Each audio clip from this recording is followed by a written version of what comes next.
Hello student, आज मैं CTET exam की बात करूंगी। ये पहले जुलाई में होने वाला था, अब 1 महीने जो है कोरोना वायरस के कारण 1 महीने और आगे बढ़ा दिया गया है। देखिए, बहुत ही अच्छा समय है। अगर आपने अभी भी तैयारी स्टार्ट नहीं की है तो आप इसके लिए लग जाइए। देखिए, बाल विकास तो मैं पढ़ा ही रही हूँ, लेकिन सिर्फ एक विषय को पढ़ करके कोई भी एग्ज़ाम क्रैक नहीं किया जा सकता। हमें इसके पांचों पार्ट को ध्यान से देखना होगा। देखिए, इसके पांचों पार्ट में कौन कौन सा है। एक तो आपका हो गया CD चाइल्ड डेवलपमेंट 30 नंबर का, फिर उसके बाद हिंदी है ना, लैंग्वेज 1 जिसको कह सकते हैं, या हिंदी, तो ये भी आपका 30 नंबर का हो गया।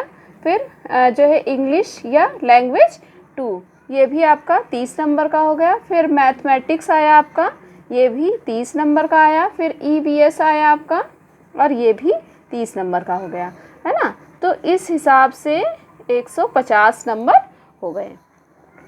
तो क्या सिर्फ एक पार्ट को पढ़ करके आप जो है किसी भी एग्ज़ाम को क्वालिफाई कर सकते हैं? नहीं कर सकते ना। इसीलिए आपको अभी से स्ट्रेटजी बना लेनी चाहिए। और सबसे अच्छी बात तो यह है कि जो भी आप सीटेट में पढ़ेंगे वही आप UP TET, Bihar TET, Rajasthan TET के लिए भी आपको वही चीज़ें पढ़नी हैं, और आपको सहायक अध्यापक भर्ती परीक्षा के लिए भी वही चीज़ें पढ़नी है। तो जब बेसिक आपको एक एक करके मिल ही रहा है, तो क्यों ना हम जो है आज से ही लग जाएं। क्यों वैकेंसी आने तक का वेट करें, है ना। इतनी ज़्यादा भीड़ है, इतना ज़्यादा जो है वो है, तो हम अपने आप को कमज़ोर क्यों होने दें। तो देखिए, मैं सबसे पहले ये हमेशा से कहती आई हूँ कि इसमें से आपको देखना है कि आपकी स्ट्रेंथ कौन सी है, जो भी आपकी मजबूती है। हो सकता है किसी का लैंग्वेज 1 बहुत ही स्ट्रॉन्ग हो सकता है किसी का जो है मैथ बहुत अच्छा हो, और मैक्सिमम लोग ऐसे होंगे जिनका मैथ वीक हो, या चाइल्ड डेवलपमेंट वीक हो, या EVS बिल्कुल भी नहीं आता हो। तो ऐसे में क्या करना है, आपकी जो भी स्ट्रेंथ है उसको इतना मजबूत बना लीजिए कि वो उसमें आपके एक भी नंबर कटने नहीं चाहिए। जो आपकी वीकनेस हो उसको इतना कम कर लीजिए कि एटलीस्ट उसमें आधे, यानी कि जो है 30 में से 15 नंबर तो मिल ही जाएं।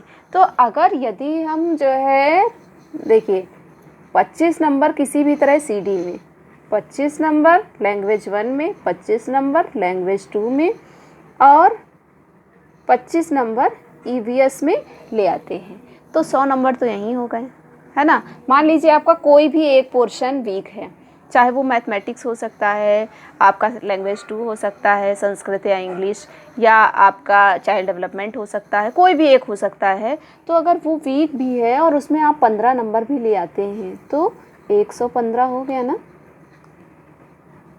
अच्छा, अब आप कहेंगे कि 25 ही 25 कैसे आएंगे। तो भाई, मैंने कहा ना कि आपकी स्ट्रेंथ जो भी है उसमें हो सकता है कि और ज़्यादा आ जाए, 25 के बजाय 27 या 28 आ जाए। तो हो सकता है कि किसी में 22 ही आए, या किसी में मान लीजिए EVS का पेपर कभी कभी टफ़ आ जाता है। तो EVS का अगर टफ़ आ गया और उसमें 20 ही नंबर या 19 नंबर पे आप अटक गए, तो हो सकता है कि आप इंग्लिश, हिंदी और CD मिला करके 27 या 28 2-4 नंबर इधर उधर गेन कर लें।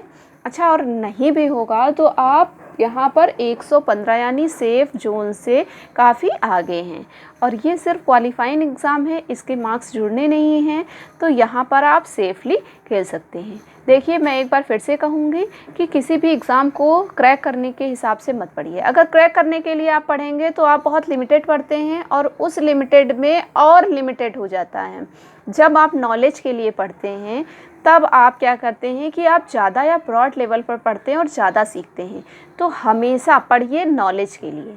जब आप नॉलेज के लिए पढ़ेंगे और ज़्यादा ब्रॉड लेवल पर पढ़ेंगे तो आप देखेंगे कि आप जो है किसी एक क्वेश्चन में कंफ्यूज होकर के वहीं पर अटके नहीं हैं, बल्कि आप उस क्वेश्चन के आगे पीछे का आइडिया लगा करके क्वेश्चन को सही कर ले जाते हैं। और साथ ही साथ ये हमारा एम नहीं है। हमारा एम क्या है कि हमें शिक्षक बनना है, एक अच्छे शिक्षक बनना है। ये तो एक स्टेप है जिसके थ्रू हमें आगे बढ़ते रहना है। तो आज के लिए इतना ही। आप पढ़ते रहिए, स्टडी करते रहिए। Okay, bye bye.